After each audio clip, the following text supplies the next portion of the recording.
Hi everyone, this is Zainab and I welcome you to my first video tutorial here on my YouTube channel. This project is part of Altenew's Fan Group Weekend Takeover series over on the Altenew Fan Group on Facebook. In today's card making tutorial, I'm sharing how to stretch your supplies and use them in ways they weren't originally intended, and the results are pure magic. I started off with die cutting all my pieces. The foliage and florals are from the houseplants die set as well as the apothecary garden die set. I used Altenew fresh dye inks to blend onto the white cardstock with micro blending brushes for the more delicate pieces and mini brushes for the slightly larger pieces. As a rule of thumb, I start off with the lightest shade in the color family, which is frayed leaf in this case, followed by forest glades.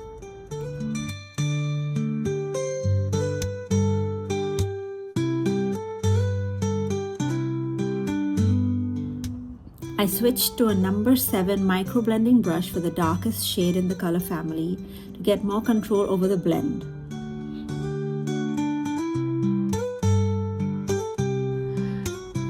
Moving on to the larger cluster of leaves, I switched to a mini ink blending tool for better and quicker application of ink. Using the number 7 micro brush, I added the darker shade of green. For more details, I used the same blending brush and the third shade of green in a pouncing or stippling motion to create texture on the leaves. This gives my piece dimension and a more realistic feel.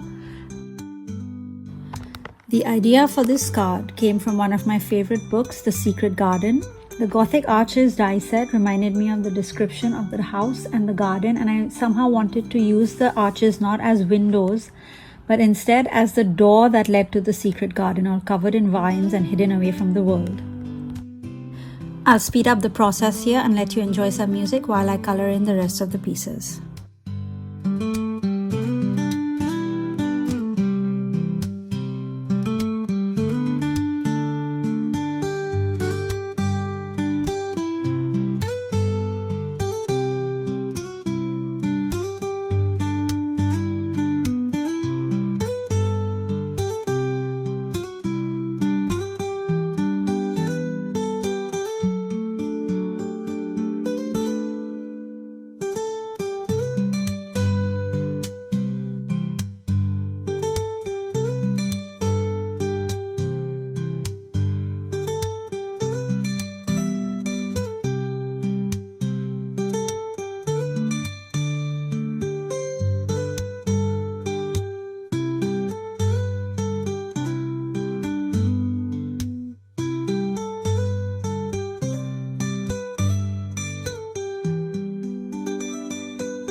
Here I'm using the double-sided adhesive sheet to back my cardstock.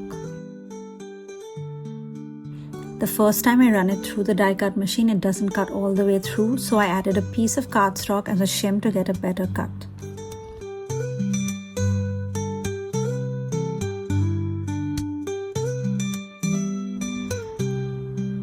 I used various sizes of arches from the nesting arches die set to create the wrought iron framework for my gates.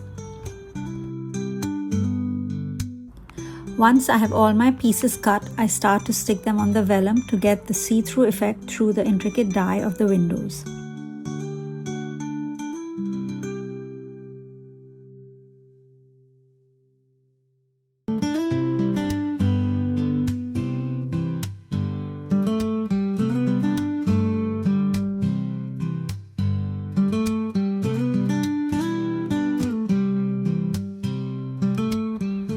I burnished the intricate pieces with a bone folder to make sure that it stuck well on the vellum.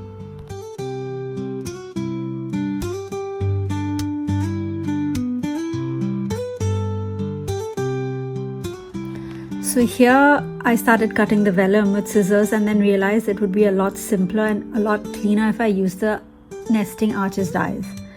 I decided I didn't like so much black, so went one size down to cut the excess black cardstock and make the gates a little bit smaller.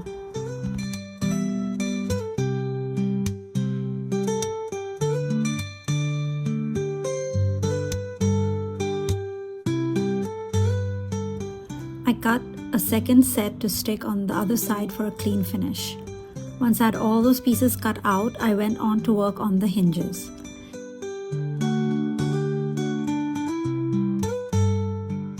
It's a very basic fold measuring 1 inch in width.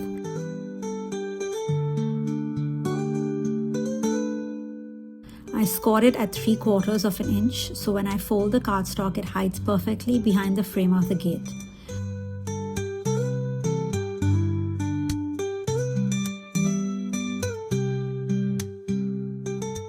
I run my bone folder across to burnish the fold and get a nice crease.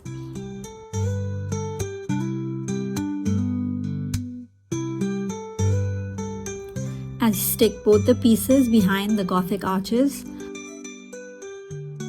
Once I've done that, I stick the second set of arches to complete my gates. This way, when the recipient opens the gates, they won't see any messy bits.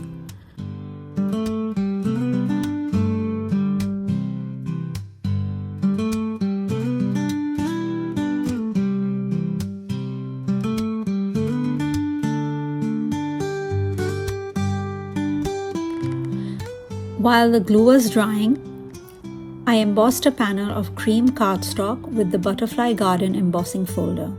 This is what my gates will rest on.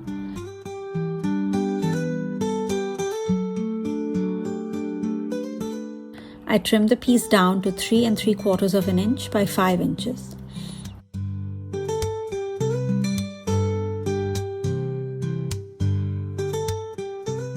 I made sure the pieces of the gates were aligned at the bottom of the embossed cardstock. I put an acrylic block down on top to make sure that the pieces adhere well. Now here's where the magic all happens. All the tiny pieces come together slowly but steadily. I carefully dry set the pieces so I'm sure of where I want them before I glue them down. Don't be afraid to snip your die cut pieces and use only smaller parts to fit your layout. I felt like a gardener trimming their plants. I find it's helpful to have a few extra pieces of die cuts cut and colored and ready to go, just so that you have options while you're trying to get the perfect arrangement for an overgrown look on these gates. I encourage you to look through your stash and find ways to use your products in a different way from what they were originally intended to by the designer. It's a lot of fun playing around with your products and stretching them and finding new ways to use them. It could be as simple as using a cluster of leaves and trimming them down and using smaller parts of it, or it could be a small stamp set that you use as a background. I realized I wanted a bigger flower to balance out my layout, so I went back to the houseplants die set and used one of the blooms from there. I wanted to give the feel of an overgrown vine and foliage that were trying to hide the gate to the secret garden.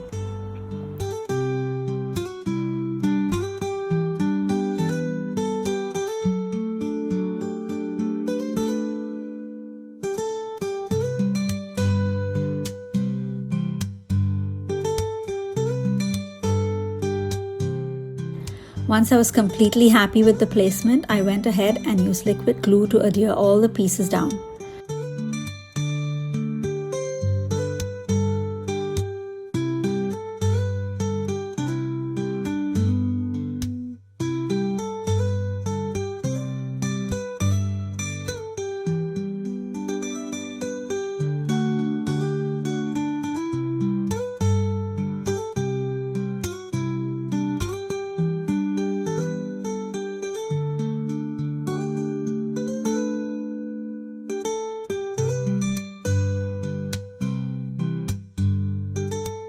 I tried opening and closing the gates and realized some pieces were getting in the way, so I just moved them.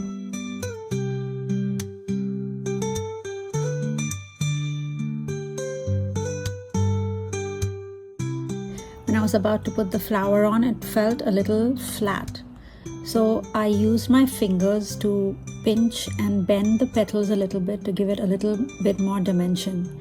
A great tool would be the petal shaper tool set by Altenew to use here, but I don't have that yet. So I just used my fingers and gave some dimension to the petals the old-fashioned way.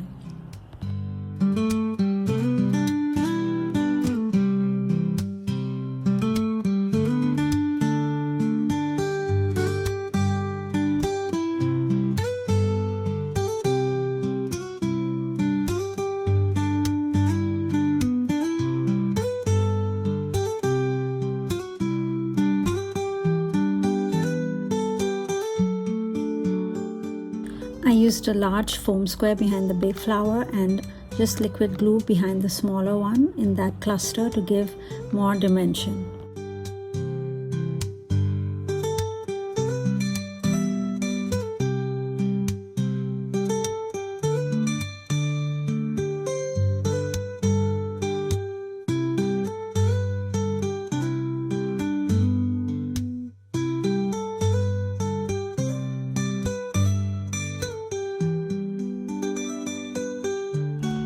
It helps to put a little liquid glue on the foam square so you have a little time to wiggle your pieces in place.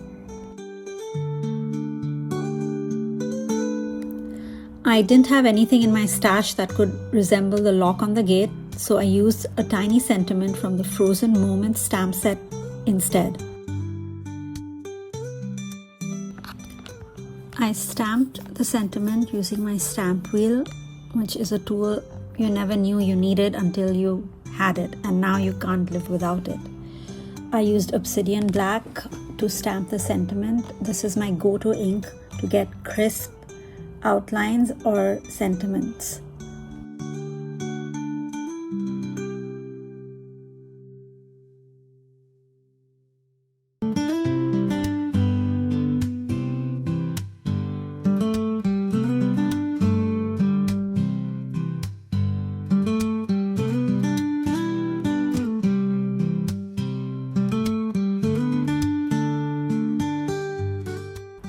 Cleaning the obsidian ink is very easy. It's just a matter of spraying it with water and just rubbing it with a dry cloth, and you have a clean stamp again.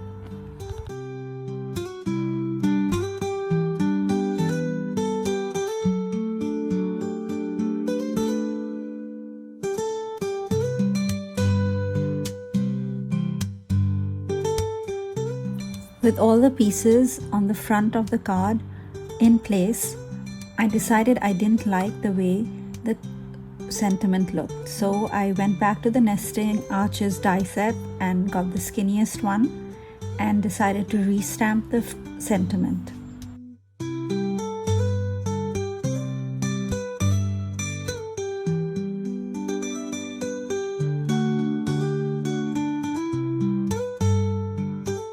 I often find myself moving things around and changing colors of cardstock or the size of the die cut once I have all the other background pieces in place. And it's okay to do that.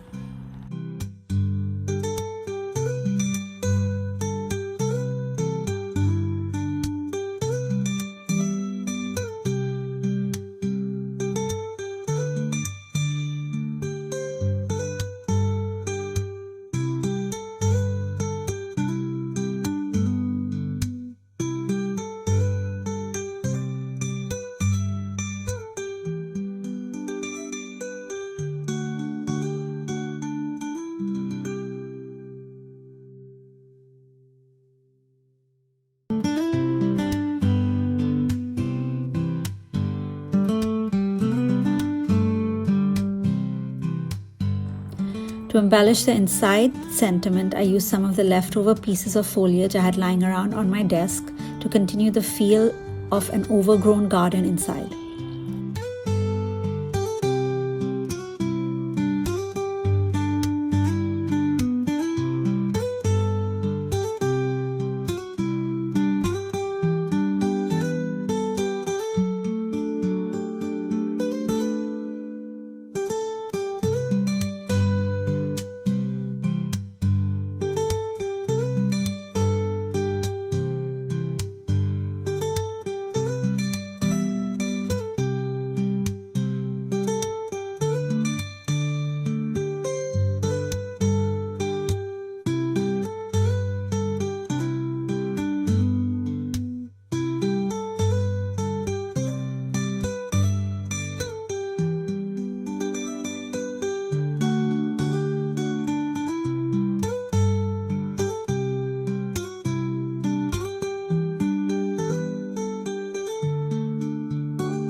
I thought I was done. The card was ready to go. But then when I closed the gates, it wasn't quite locking the way I wanted it to. So I removed the sentiment and put some foam squares behind it, and that seemed to help close the gate better.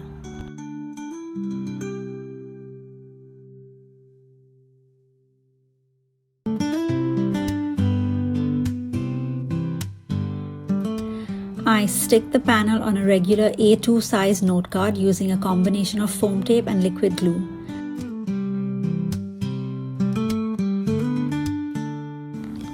Spreading the liquid glue with my finger gives me a little extra time to make sure I have the panel perfectly centered.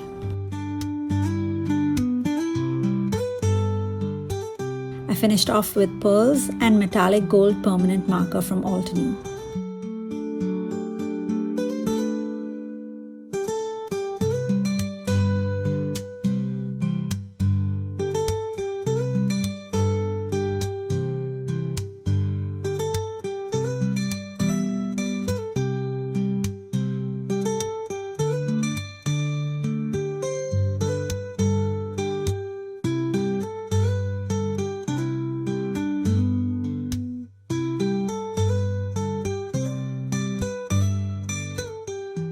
I thought that the sentiments fit perfectly with my card design and the inspiration behind it. The sentiment on the front says "Stay curious" and continues inside to say your story is still being written. This could be perfect for someone who's graduating or someone who's moving on to a new stage in their life. This card is packed full of texture and dimension and layers in the front, and when you open it up, there's a space for you to write your personal message inside. I appreciate you taking the time to be with me on my adventure. Stay tuned for more inspiration here, or head over to my Instagram page linked in the description below and at the end of the video. See you later. Bye.